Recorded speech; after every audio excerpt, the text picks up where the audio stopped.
Prime Minister Mark Carney is promising more collaboration to advance provincial goals. Carney met with the country's premiers today as trade talks with the U.S. intensify. And while trade was center stage, Carney did weigh in on a meeting between Alberta separatists and the Trump administration, and his message was clear.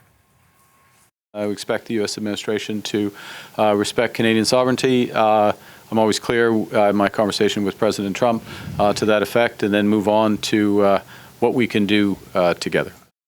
Today's meeting tackled a number of outstanding issues, and I want to bring in the CBC's Karina Roman in Ottawa. And Karina, let's begin with the latest talk about Alberta separatism, because you can have these First Ministers meeting where, of course, the focus is going to be on trade, on U.S. relations, on building Canada better, stronger.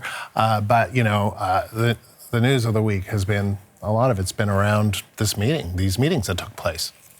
Yes, meetings outlined. I actually do believe that CBC's Front Burner also reported on this, perhaps even before the Financial Times, but the Financial Times report is definitely attracting attention by the premiers, for sure.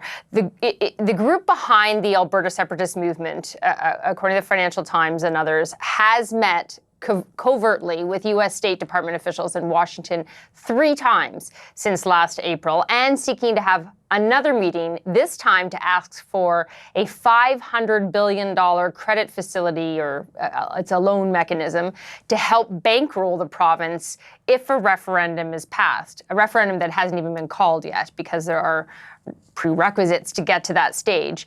But still, the fact that they've gone to the U.S. to ask a foreign country to help with this, from a financial standpoint at least, really angered some premiers, especially BC Premier David Eby, who was extremely angry and upset about this, used some pretty strong words, and he said he was going to bring it up in the meeting, which clearly he did, and this is what he had to say after the meeting. Have a listen.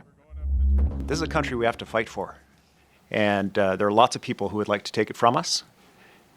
We need to express, in this moment, especially when the country faces such a profound threat, we need to express that we will fight for this country, that we'll stand up for it, and that those who don't wish to, those who would solicit a foreign government to try to come in and take over our country or break it up, that's not part of our vision for Canada. That's not Canadian conduct, and in fact, that is, I described it as an old-fashioned word because we haven't had to use it for a long time. In my opinion, that is treasonous activity. Of course, this comes on the heels of U.S. Treasury Secretary Scott Bessent's highlighting of the separatist movement in Alberta on U.S. television, saying that the province is a natural partner for the U.S. with its oil and energy resources.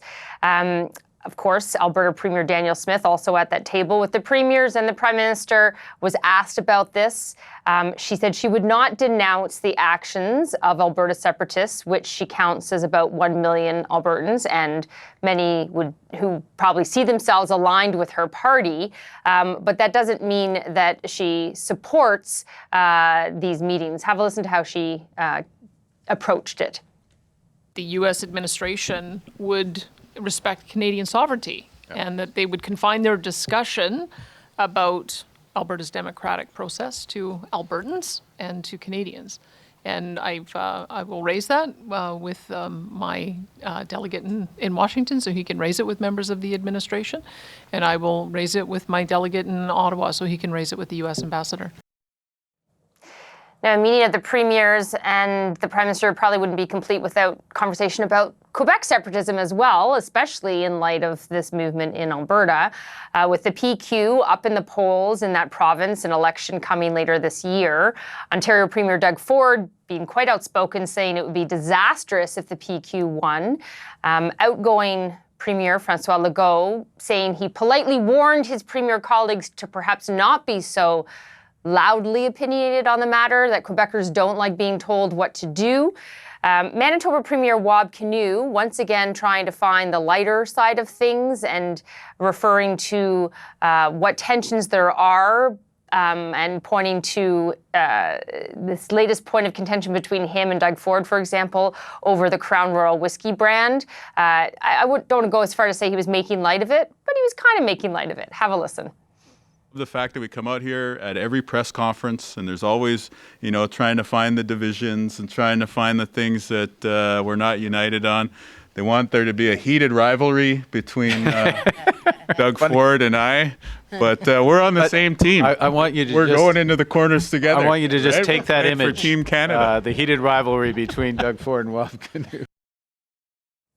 So for those who might not be familiar with the now becoming famous TV show, Canadian TV show, Heated Rivalry, two gay hockey players in love from opposite teams. Anyway, you can't seem to escape these days the heated rivalry quips in Canada. And thank you, Premier Canoe, for that image that we now can't get out of our heads. All right, so what are the other highlights Canadians should take away from today's meeting? Of course, there is an official agenda, Yes. And heated rivalry was not on it. And that would be more serious stuff, like the CUSMA review that's coming, and internal trade, and major infrastructure projects, and Arctic sovereignty, which in a recent joint statement from the First Minister's meeting, they talked about accelerating investments in the North because of the concerns about Arctic sovereignty. Now, the Prime Minister does say that the U.S. is still the most important trading relationship for Canada. That doesn't change. That'll still be a major focus this year, obviously, with the CUSMA review. But he says there are lots of deals being made with other countries, in the works with other countries, and there will be more signings of those. Have a listen to a little bit more of what he had to say. What we need is a Team Canada approach to unlock their full potential and to unlock the full potential of the over 20 provincial trade missions that have been undertaken internationally in the less than the last year. So we agreed that to work further in partnership, we will create a Team Canada trade and investment hub that will support trade missions and business delegations with federal, provincial, and territorial representatives. He also said there'll be monthly First Minister's meetings to keep everyone updated on the CUSMA review. There'll be a meeting of the provincial internal trade representatives in March to further reduce those internal trade barriers. Wild Canoe announced major progress on a possible proponent for the Port of Churchill project. And Danielle Smith was asked and actually gave quite a bit of sort of definitive, detailed information about potential routes for a bitumen pipeline to BC coastal waters, more than she'd ever before, saying that Kitimat, which was going to be a major part of the now dead Northern Gateway pipeline, is out. It's too complex, it's too difficult.